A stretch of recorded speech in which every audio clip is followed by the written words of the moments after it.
Last week, Wizards of the Coast reached out and started to try and pay, and almost did pay, Yu-Gi-Oh YouTubers and Pokemon YouTubers to promote Magic 30, Anniversary Edition, the $1,000 for 4 packs of essentially glorified proxies. Many people are wondering, what the f*** are Wizards doing?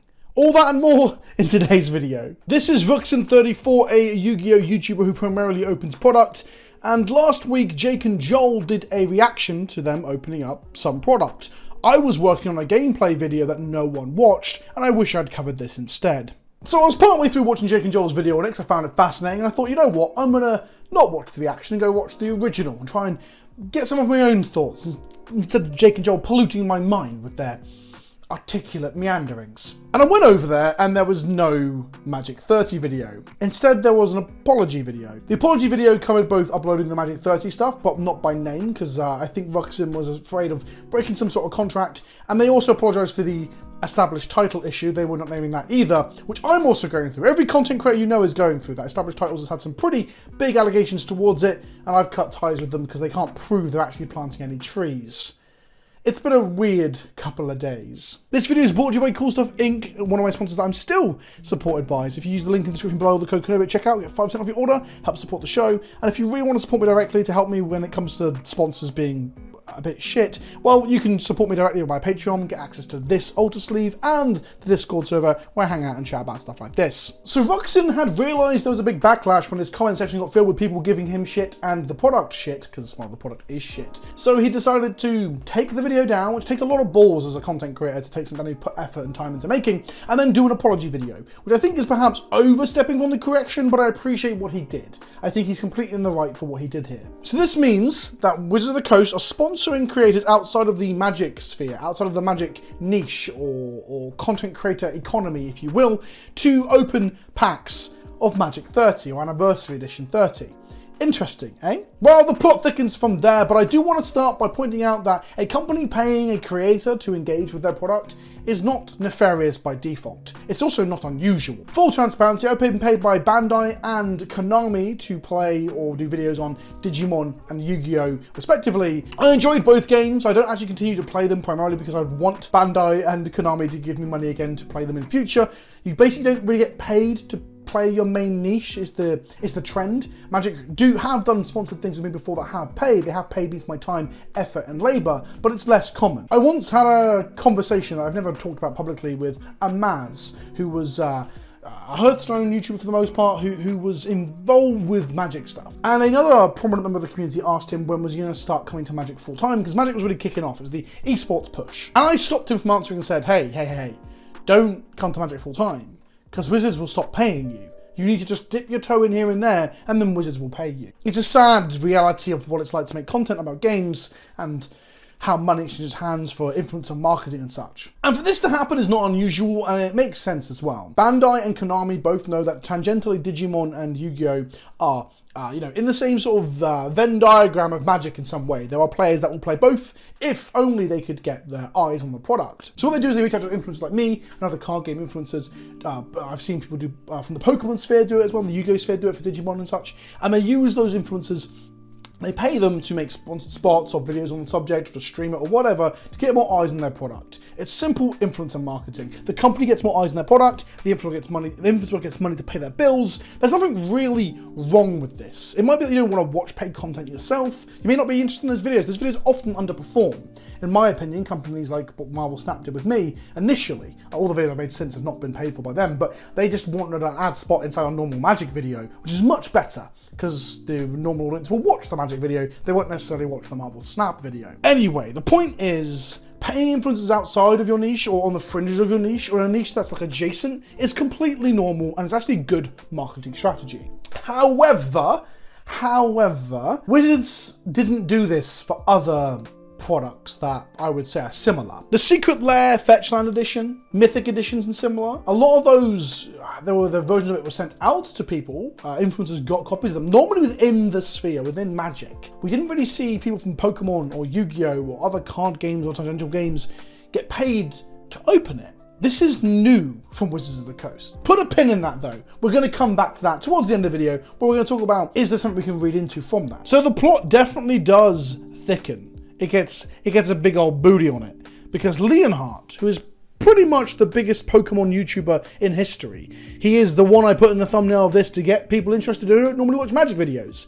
He said, when he replied to the Alpha Investments video about the Ruxin video, he said, last week, WotC contacted me offering a significant amount of money to promote the product. Not knowing too much about it other than it sounding cool, I did a preliminary yes before signing anything, but did some research on it and saw the reception to it and went back and declined them. Just keep in mind that Leonhardt is huge, by the way. It's a very good asset to try and get some eyes from his audience and his community, because he has 1.7 million subscribers. In addition to this, Team APS Paul, who is one of the larger Yu-Gi-Oh! YouTubers on the platform as well, primarily in gameplay as I understand it. I don't follow Yu-Gi-Oh! Very closely, but more so than pack openings. Also said I was offered the opportunity to make a video on the product, but after doing some research I ultimately declined. So now we have 2 Yu-Gi-Oh! YouTubers and a Pokemon, and they can't be the only ones, but they're the ones that have publicly spoken about it, who are being approached to make sponsored videos with money exchanging hands to get this product in front of people. And the thing is, people taking a paid opportunity to do a sponsored thing is not bad, and I have no ill will towards any of these creators. If anything, I encourage them to take the money from corporations to make videos, because YouTube isn't the easiest thing in the world. The interesting bit is that Wizards have not done anything, as far as I can tell, to work with Magic influence. Brian Kibler and Olivia did show up in the initial video that no one enjoyed or liked. Again, these are friends of mine, get that bag and everything. Kibler's quite up on the product, which I don't really understand. I don't see how anyone could really enjoy this product. I think it's good. But this is like the end of where Magic creators have been involved in this. And I don't really give a shit. For full transparency, one patron has offered to send me 1 pack of this from what they got at Vegas this year. And my response was, without naming any names on them in case I want to stay private, but I said, it's not really worth it, because I'm going to destroy it if I get it, because that's a lot of clicks for a start, and it's a bit of a protest about the product. I think the product is genuinely terrible. So I said, ultimately, I don't want you to give me a thing that could be worth 1,000 or more if people keep buying this shit for me to destroy it. That doesn't seem fair. So I outright said, I would do that if you want me to, but I'd rather refuse. And we decided not to go ahead with that. So why go outside? Well, outside of the Magic niche, there's the wider viewership, right?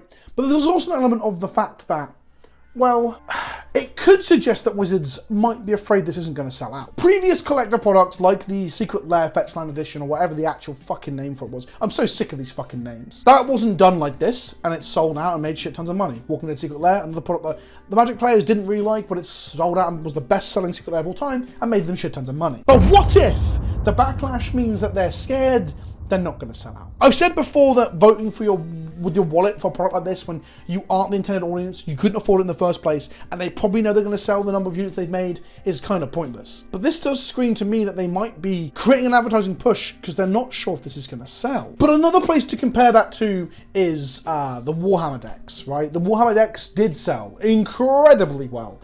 They're hard to get hold of now, at least the collector's ones and the normal ones are, depending on whether your store's got second waves, right? But they did a paid sponsorship with me. They involved a grime artist, a Warhammer influencer, and the Spiffing Brit, one of the bigger gaming YouTubers in the UK, in that activation. And it was a success. Everyone loved the video on my channel, people wanted the product, and they also got extra eyes on it from other niches by doing that.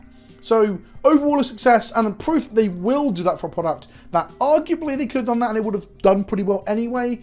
So I don't know if the idea that they have to do this to sell packs or they're panicking is necessarily true, because they've done a product like this recently. What I'm saying is that Wizards have changed their attitudes towards influencer marketing. There was a time when they didn't spend any money on any of this stuff and it never happened. And over time that has changed. We see people outside of it. The Celebrity Cup around 4 years ago now, where I first got to meet Pyrian Flax. They paid influencers from outside of Magic to come in. That was kind of a new thing. The Mythic Invitational wasn't necessarily people outside of Magic, but it was a huge push and a large amount of money dumped into advertising the game. As the game's got more and more successful, they are paying more and more money out to advertise outside of the game. There have been body painters paid. I think it was during War of the Spark, there was a body painter. I looked for it, I could not find it. Who was paid to do sponsored posts on Instagram where they paint themselves like Liliana or whatever. This is not nefarious. It is not a case of why aren't they giving that to Magic creators. It's a case of them using their advertising budget to not only advertise to the people already within the ecosystem, but to try and get new eyes and new cash being spent. However, there is a point that this product is kind of toxic and nuclear. Like, no Magic creator really wants to be involved with this because the community is so publicly out against it. Me too. I don't think we should be harassing and giving people shit for being involved with it, buying if they want to it and stuff. but the product is garbage, and most people agree. So there is a point that, did Wizards know that this would bring ire and frustration and upset into the comment sections of other YouTubers? Ruxin34 took the video down, not because they were getting harassment themselves. I've spoken to them briefly in DMs, and they said people were just very negative about the product, and that basically spooked them, and they didn't want that, you know? You don't have to engage with negativity in your life. You can cut it out. It's props to them for taking that mature response, even though it's probably going to lose them some money. But is it fair for a company that knows the product has got a bad reception within its primary audience to then try and advertise it elsewhere, when that audience may then show up in those comment sections and those communities, giving you shit and making things a bit of a fucking bad time? Is that an indication that the Magic community needs to chill the fuck out? Or is it an indication that Wizards' product is so shit and so garbage, they probably should reassess how they move forward with this sort of stuff in future? I think it was kind of scummy to throw YouTubers like Ruxin under the bus there. And I'm glad that APS and Leonhardt and other people who haven't come out publicly avoided that, because people don't deserve that in their lives. And some people are going to say, why didn't they do their research? Why didn't they research Magic 30? I mean, content creators are busy, so how much research you can do on everything that comes across your desk, I don't really know. But there's also an argument that Magic as a brand, up until very recently, is just known for having relative goodwill, right? Magic is one of the big 3 card games, and it has a long-lasting legacy and a lot of respect behind it, even from people who are like in the Yu-Gi-Oh space that might, you know, have a friendly or less friendly rivalry with it as another game. Magic still carries some prestige with it. You would assume that a new collectible anniversary thing wouldn't be an absolute shit show, but here we are. And further to that, this does suggest to me, I mean, APS are more gameplay and general Yu-Gi-Oh stuff, but Leonhardt and Ruxin both primarily open product. So this is a product that's meant to be the anniversary edition. It's meant to be a nostalgia trip for people engaged with the game, and people who love the game from its inception. Yet it's being marketed to people that might just want to crack packs to find chase rares. If anything, they are doubling down on the fact that this is not a playable thing. It's not even borderline a collectible thing. It is an investment in a way. It's a gamble. This is a gambling product where you're going to pay $1,000 for a chance to open a piece of power or a duel, or you get fucked on it. I want to end the video by coming back to the whole, you know, is it going to fail thing. Like, the Warhammer decks were successful, and I do believe that was their, like, real dip test on can they do a whole set or a whole Commander product. Doctor Who was already planned, of course. But now that Warhammer was so successful, we're going to see a lot more of that coming in the future, whether you like it or not. For better or for worse. If this product is successful, it's a dip test for how far they can push the line. How expensive can they go with products? I've been saying this for fucking years. They often put it really far out and then adjust back. Like, so far out, it's out of frame of the camera, and they pull it back a little bit. And we've seen that with, like, collector boosters and the secret lair, fetch landy shit, where they haven't gone back to those points with those things, but then pulled it back, and we've gone for expensive product, then back to collector, and collector seems to be good. So we're going to see an adjustment. We're going to have that line get pulled back again. But we're going to have, if this sells, if this does sell, in spite of the negative reception, they will do another thing like this. So in some ways, I really do want this to be one of Wizards' biggest failures. Because I don't want $1,000 for 4 randomized boosters of shit that's not playable at a tournament. Because it makes us a fucking laughingstock amongst other creators and other communities and other games. Fuck it. We're at a point now where Yu-Gi-Oh! And Pokemon creators don't want to touch this shit because they know how bad it is. You can't make this shit up. Anyway. I've been Vince, this PleasantKenobi on the internet. I changed the light behind me to change the mood as I went into the final bit here. Thank you for watching. Let me know what you think in the comment section below. How do you feel about Magic 30 as it keeps going and going and going, as the dramas unfold? Me, I kind of enjoy it, even though I wish, well, no, I want the product to fail, but the drama is kind of fun. Will Wizards learn from this? Or will there just be an out success where they sell out and make millions and just do it again? Let me know what you think in the comment section below, don't forget to subscribe, and I'll see you all soon. Ta-ta for now.